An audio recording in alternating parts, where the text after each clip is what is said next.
դուք եղել եք Հայաստանի մշակույթի նախարար մի այնպիսի ժամանակահատվածում, երբ Հայաստանի Հանրապետությունը եւ Արցախը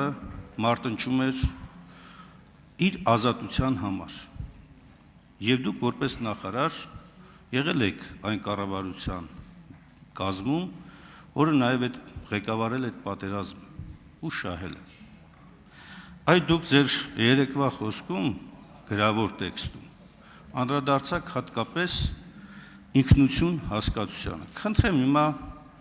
պատասխանել, բան փոխվել է ձեր պատկերացումներում հաղթանակի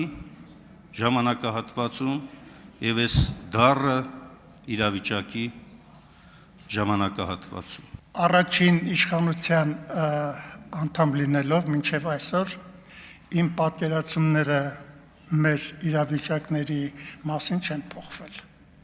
կամ եթե փոխվել են, ապա ադապտացվել են այսօրվա քաղաքական